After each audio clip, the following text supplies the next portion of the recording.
Hello friends, ಎಲ್ಲರಿಗೂ ನಮಸ್ಕಾರ. ನಾನಿವತ್ತು ನಿಮಗೆ ತುಂಬ ಈಸಿಯಾಗಿ back side boat neck with design ಅಂದರೆ diamond shape design, simple design ಯಾವ ರೀತಿ ಕಟ್ ಮಾಡ್ಕೊಂಡು ಮತ್ತೆ ಹೊಲಿಯೋದು ಅಂತ ತೋರಿಸ್ಕೊಡ್ತೀನಿ. ವಿತ್ ಥ್ರೆಡ್ ಪೈಪಿಂಗ್ ಬರುತ್ತೆ ಇನ್ವಿಸಿಬಲ್ ಆಗಿ. ನೋಡಿ, ನಿಮಗೆ ಸೊಂಟದ ಅಳತೆ ಎಷ್ಟಿರುತ್ತೋ ಅಷ್ಟಕ್ಕೆ ಮಾರ್ಕ್ ಮಾಡ್ಕೋಬೇಕು. ಇಲ್ಲಿ 7 ಇದೆ. 7ಗೆ 1 ಇಂಚ್ ಎಕ್ಸ್ಟ್ರಾ ತೊಗೊಂಡಿದ್ದೀನಿ ಟಕ್ಸ್ಗೆ, ಮತ್ತು 1.5 ಇಂಚು ಖರ್ಚಿಗೆ ಎಕ್ಸ್ಟ್ರಾ ಬಿಟ್ಟಿದ್ದೀನಿ. ಇದು ಮೇಲೆ ಉದ್ದ ಬಂದು 14 ಇದೆ. 14 ಮಾರ್ಕ್ ಮಾಡಿಕೊಂಡು ಮತ್ತು 1/2 ಇಂಚು ಎಕ್ಸ್ಟ್ರಾ ತೊಗೋತಾ ಇದ್ದೀನಿ. ಇದು ನೋಡಿ, ನಾನು 7 ಕಾಲು ತೊಗೊಂಡಿದ್ದೀನಿ, ಅಂದರೆ 7.2 ತೊಗೊಂಡಿದ್ದೀನಿ. ಡೌನ್ಗೆ 7 ತೊಗೊಂಡಿದ್ದೀನಿ. ಇದು ನಾವು ಚೆಕ್ ಮಾಡ್ಕೊಂಡು ಮತ್ತೆ ನಮ್ಗೆ ಬೇಕಾದ್ರೆ ಡೌನು ಮತ್ತು ಮೇಲೆಗೆ ಮಾಡ್ಕೋಬೋದು. ಇಲ್ಲಿ 1 ಇಂಚಿಗೆ ನಾನು ಮಾರ್ಕ್ ಮಾಡಿಕೊಂಡು ನನ್ನ ಶೇಪ್ ಅನ್ನೋದನ್ನು ತೆಗಿತಾ ಇದ್ದೀನಿ. ಈಗ ನಮಗೆ ಚೆಸ್ಟ್ ಅನ್ನೋದು ನೋಡಿ 9.5 ಬರಬೇಕು. ಅಲ್ಲಿಗೊಂದು ಮಾರ್ಕ್ ಮಾಡ್ತಾಯಿದ್ದೀನಿ. ಈಗ ಒಂದು ಲೈನ್ ಹಾಕ್ತಾಯಿದ್ದೀನಿ. ಇದನ್ನು ನಮಗೆ ಕರೆಕ್ಟಾಗಿ ಅಲ್ಲಿಗೆ ಸೆಟ್ ಆಗಬೇಕು. 8 ಬರಬೇಕಾಗಿದೆ ನಮಗೆ. ಅದೇ ನೋಡಿ, ನಮ್ಗೆ ಲೈನ್ ದಾಟಿ ಆ ಕಡೆ ಹೋಗ್ತಾ ಇದೆ. ಅದಕ್ಕೋಸ್ಕರ ಏನು ಮಾಡ್ಕೋಬೇಕಂದ್ರೆ ನೋಡಿ, 9.5ಗೆ ನಾನು ಇನ್ನೊಂದು 1/4 ಇಂಚಷ್ಟು ನಾನು ಕೆಳಗಡೆಗೆ ಡೌನ್ ಮಾಡ್ತಾಯಿದ್ದೀನಿ. ಈಗ ನೋಡಿ, ನಮ್ಗೆ ಕರೆಕ್ಟಾಗಿ ಸರಿ ಹೋಗಿದೆ 8. ಇಲ್ಲಿ ನೋಡಿ, ಇಲ್ಲಿ ನಾನು 7 ಕಾಲು ತೊಗೊಂಡಿದ್ದೀನಿ. ಅದಕ್ಕೋಸ್ಕರ ಇಲ್ಲಿನೂ ನಾನು 7 ಕಾಲು ತೊಗೊಂಡಿದ್ದೀನಿ. ಈಗ ಕರೆಕ್ಟಾಗಿ ಸರಿ ಹೋಗುತ್ತೆ. ಈಗ ನೆಕ್ ನಾನು 4 ಇಂಚಿಗೆ ಮಾರ್ಕ್ ಮಾಡಿದ್ದೀನಿ. ಮತ್ತು ನೋಡಿ, ಇಲ್ಲಿ ಶೋಲ್ಡರ್ ಅನ್ನೋದು 3 ಇಟ್ಟಿದ್ದೀನಿ. ಯಾಕಂದರೆ ಇದು ಬೋಟ್ ನೆಕ್ ಅಲ್ವಾ, ನಮಗೆ ಶೋಲ್ಡರ್ ಅನ್ನೋದು ಎಷ್ಟು ಕಡಿಮೆ ಬಂದರೆ ಅಷ್ಟು ನೋಡೋಕ್ಕೆ ಚೆನ್ನಾಗಿ ಕಾಣಿಸುತ್ತೆ. ನೋಡಿ, ಕೆಳಗಡೆಗೆ ನೆಕ್ ಅನ್ನೋದು 3.5ಗೆ ಮಾರ್ಕ್ ಮಾಡಿದ್ದೀನಿ. ಸ್ಕ್ವೇರ್ ಶೇಪಲ್ಲಿ ಡ್ರಾ ಮಾಡ್ತಾಯಿದ್ದೀನಿ. ನೋಡಿ, ಇಲ್ಲಿಂದ ಕೆಳಗಡೆ 1 ಇಂಚಿಗೆ ಮಾರ್ಕ್ ಮಾಡಿಕೊಂಡು ಸೇಮ್ ಒಂದು ಲೈನ್ ಹಾಕ್ಕೋತಾ ಇದ್ದೀನಿ. ಇದು ಅಗಲ ಅನ್ನೋದು 4 ಇಂಚ್ ನಾವು ಮೇಲೆ ಮಾರ್ಕ್ ಮಾಡ್ಕೊಂಡಿದ್ವ ಅದೇ ಇರುತ್ತೆ.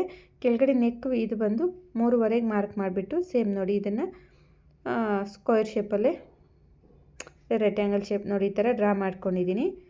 ಈಗ ಸೆಂಟ್ರಿಗೆ ಒಂದು ಮಾರ್ಕ್ ಮಾಡ್ಕೋಬೇಕು. ನನಗೆ 6.5 ಬಂದಿದೆ. ಈಗ 3 ಕಾಲಿಗೆ ಮಾರ್ಕ್ ಮಾಡಿದ್ದೀನಿ. ಈಗ ನೋಡಿ, ಇಲ್ಲಿಂದ ಈ ಥರ ಕ್ರಾಸಾಗಿ ನೋಡಿ ಈ ರೀತಿ ಡೈಮಂಡ್ ಶೇಪಲ್ಲಿ ಹಾಕ್ಕೊತಾ ಇದ್ದೀನಿ. ಇದು ಡೈಮಂಡ್ ಶೇಪ್ ಅಲ್ಲದೆ ನೋಡಿ, ಈಗ 1/4 ಇಂಚಷ್ಟು ಒಳಗಡೆಗೆ ಈ ಥರ ರೌಂಡ್ ಶೇಪಿಂದ ಬೋಟಲ್ಲಿ ನಾನು ಈ ಥರ ಡ್ರಾ ಮಾಡ್ತಾಯಿದ್ದೀನಿ.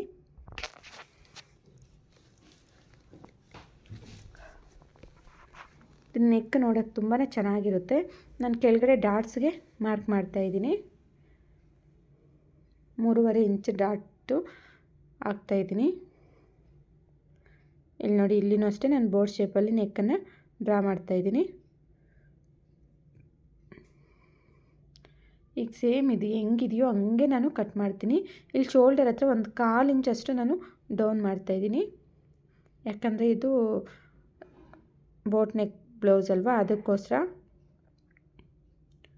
ಈಗ ನೋಡಿ, ನಾನು ಏನು ಮಾರ್ಕ್ ಮಾಡಿದ್ದೀನೋ ಅದರ ಪ್ರಕಾರನೇ ಕಟ್ ಮಾಡ್ಕೋತೀನಿ.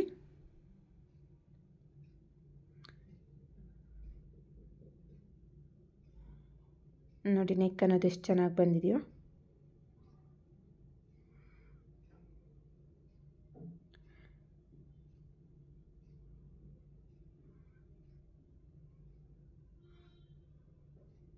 ನಮಗೆ ಸ್ಟಿಚಿಂಗ್ ಇಂತೂ ಕಟ್ಟಿಂಗ್ ಅನ್ನೋದು ತುಂಬಾ ಈಸಿ. ಬಟ್ ಯಾವ ರೀತಿ ಕಟ್ ಮಾಡ್ಕೋಬೇಕು ಅನ್ನೋದು ನಮ್ಗೆ ಸ್ವಲ್ಪ ಐಡಿಯಾ ಬಂದರೆ ಸಾಕು. ನೋಡಿ, ಎಷ್ಟು ನೀಟಾಗಿ ಕಾಣಿಸ್ತಿದೆ. ಈಗ ಸೆಂಟ್ರಿಗೆ ನಾನು ಇಲ್ಲಿ ಓಪನ್ ಮಾಡ್ತಾಯಿದ್ದೀನಿ. ನಿಮಗೆ ಓಪನ್ ಬೇಡ ಅನ್ನೋದಾದ್ರೂ ಹಂಗೇನೂ ಹೊಲ್ಕೋಬೋದು, ಇನ್ನೂ ಚೆನ್ನಾಗಿ ಕಾಣಿಸುತ್ತೆ.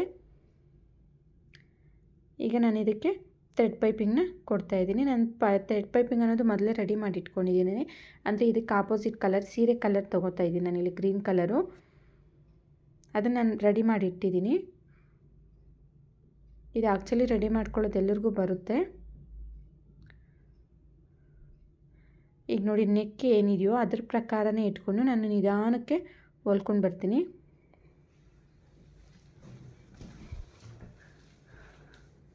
ನೋಡಿ, ಇಲ್ಲಿ ಸ್ವಲ್ಪ ಸಿಸರಿಂದ ಈ ಥರ ಕಟ್ ಮಾಡಿಕೊಂಡು ಮತ್ತೆ ನಾವು ಈ ಥರ ತಿರುಗಿಸ್ಕೋಬೇಕಾಗುತ್ತೆ. ನೀಡಲ್ನ ನಾವು ಬಟ್ಟೆ ಒಳಗಡೆಗೆ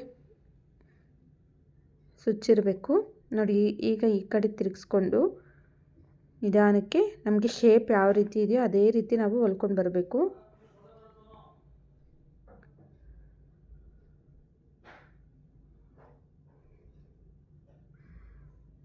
ನೋಡಿ ಇಲ್ಲಿ ಕಾರ್ನರಲ್ಲೂ ಅಷ್ಟೇ ನೀಡಲ್ನ ನಾವು ಒಳಗಡೆ ಇಳಿಸ್ಕೊಂಡು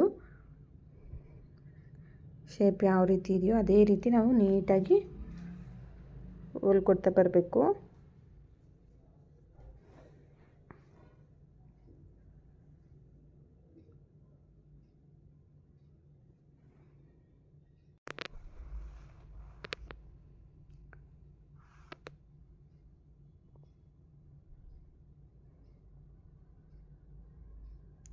ಸೇಮ್ ನೆಕ್ ಪೂರ್ತಿ ನಾವು ಇದೇ ರೀತಿಯಾಗಿ ಸ್ವಲ್ಪ ನಿಧಾನಕ್ಕೆ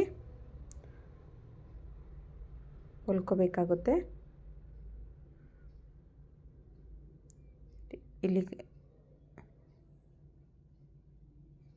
ಈಗ ನಮ್ಮ ಪೈಪಿಂಗ್ ಅನ್ನೋದು ಈ ಕಡೆ ರಿವರ್ಸ್ ಆಗುತ್ತಲ್ವಾ ನಮ್ಮ ಸೈಡ್, ಅದಕ್ಕೋಸ್ಕರ ಅದು ಈಸಿಯಾಗಿ ತಿರುಗೋಕ್ಕೋಸ್ಕರ ನಾವಲ್ಲಿ ಸಿಸರಿಂದ ಒಂದು ಮಾರ್ಕ್ ಅನ್ನೋದನ್ನು, ಅಂದರೆ ಇದು ಗ್ರೀನ್ ಕಲರ್ ಥ್ರೆಡ್ ಪೈಪಿಂಗ್ ಏನಿದು ಮಾಡ್ಕೊಂಡಿವೋ ಅದನ್ನು ಸ್ವಲ್ಪ ಕಟ್ ಮಾಡ್ಕೋಬೇಕು.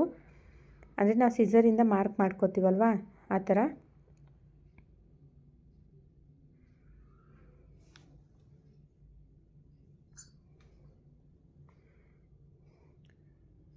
ಈಗ ನೋಡಿ ಇದಕ್ಕೆ ನಾವು ಬ್ಲೌಸ್ ಪೀಸ್ನ ಇಟ್ಕೊಂಡು ಹೊಲ್ಕೋಬೇಕಾಗುತ್ತೆ. ನಾವೇನು ಪೈಪಿಂಗ್ನ ಹೊಲ್ಕೊಂಡಿರ್ತೀವೋ ಅದು ಸೆಂಟ್ರಿಗೆ ಬರಬೇಕು. ಅಂದರೆ ಬ್ಲೌಸ್ ಪೀಸ್ಗೂ ಮತ್ತು ಲೈನಿಂಗು ಎರಡಕ್ಕೂ ಸೆಂಟ್ರಲ್ಲಿ ಇರಬೇಕಾಗುತ್ತೆ. ಆವಾಗ ನಾವು ಮತ್ತೆ ರಿವರ್ಸ್ ಮಾಡಿಕೊಂಡಾಗ ನಮಗೆ ಇನ್ವಿಸಿಬಲ್ ಪೈಪಿಂಗ್ ಅನ್ನೋದು ನೀಟಾಗಿ ಬರುತ್ತೆ. ನೋಡಿ ನಾವು ಹೊಲ್ಕೊಳ್ಳುವಾಗೂ ಅಷ್ಟೇ ಈ ಥರ ಒಂದೇ ಕರೆಕ್ಟಾಗಿ ನೋಡಿಕೊಂಡು ಹೊಲ್ಕೋಬೇಕು. ಇಲ್ದೋರು ಒಂದು ಸ್ವಲ್ಪ ಹೆಚ್ಚು ಕಡಿಮೆ ಬಂದುಬಿಡುತ್ತೆ, ಒಂದು ಮೇಲೆಗೆ ಒಂದು ಕೆಳಗಡೆಗೆ ಆಗಿಬಿಡುತ್ತೆ.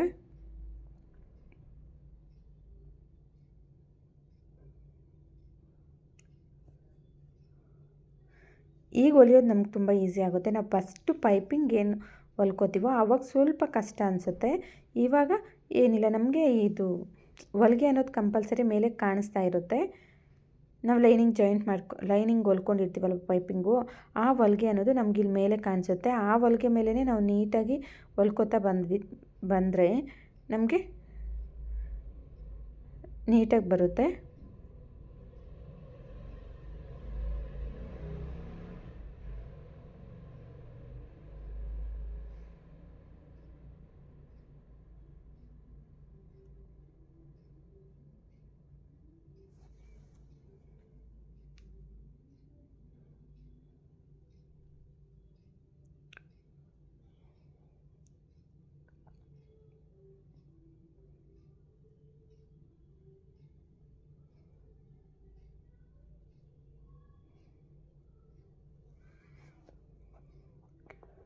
ನೋಡಿ ಈಗ ನೀಟಾಗಿ ಹೊಲ್ದಿದ್ದಾಯಿತು. ಈಗ ನೋಡಿ ನಿಮಗೆ ಅಷ್ಟು ಡೌಟ್ ಇದ್ದರೆ ಈ ಥರ ಒಂದು ಸರ್ತಿ ರಿವರ್ಸ್ ಮಾಡಿ ಚೆಕ್ ಮಾಡ್ಕೋಬೇಕು. ನೋಡಿ ನೀಟಾಗಿ ಬಂದಿದೆ. ಈಗ ಎಕ್ಸ್ಟ್ರಾ ಏನು ಪೀಸ್ ಇರುತ್ತೋ ಇದನ್ನೆಲ್ಲ ನಾನು ನೀಟಾಗಿ ಕಟ್ ಮಾಡಿಕೊಂಡು ಅಲ್ಲಲ್ಲಿ ಈ ಥರ ಸಿಸರಿಂದ ಮಾರ್ಕ್ ಮಾಡ್ಕೊತಿದ್ದೀನಿ. ಅಂದರೆ ಈ ಥರ ಕಟ್ ಮಾಡ್ಕೊಳ್ಳೋದ್ರಿಂದ ನಮಗೆ ರಿವರ್ಸ್ ಅನ್ನೋದು ಈಸಿಯಾಗಿ ರಿವರ್ಸ್ ಆಗುತ್ತೆ ಮತ್ತು ಫಿನಿಶಿಂಗು ನೀಟಾಗಿ ಬರುತ್ತೆ.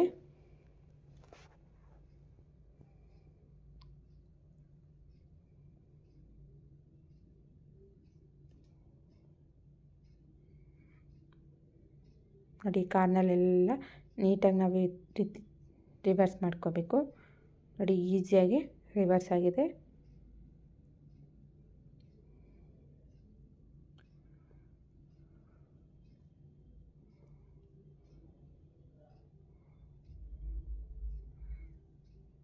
ಈಗ ನಾವು ಪೈಪಿಂಗ್ ಪಕ್ಕದಲ್ಲಿ ಇನ್ನೊಂದು ಹೊಲಿಗೆ ಹಾಕ್ಕೊಂಡ್ರೆ ನಮಗೆ ನೀಟಾಗಿ ರೆಡಿ ಆಗಿರುತ್ತೆ.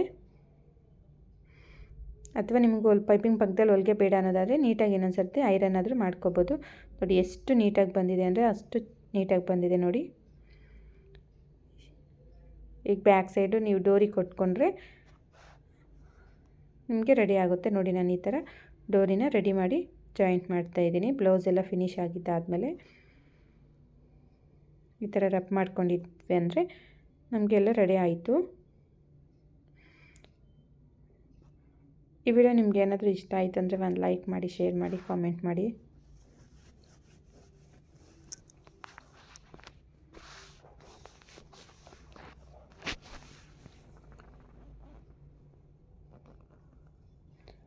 ನೋಡಿ ಬ್ಲೌಸಲ್ಲೇ ರೆಡಿ ಆಗಿದ್ದಾದಮೇಲೆ ಈ ಥರ ಬಂದಿದೆ. ಇದನ್ನು ನೀಟಾಗಿ ಫೋಟೋ ತೆಗಿಯೋಕ್ಕೂ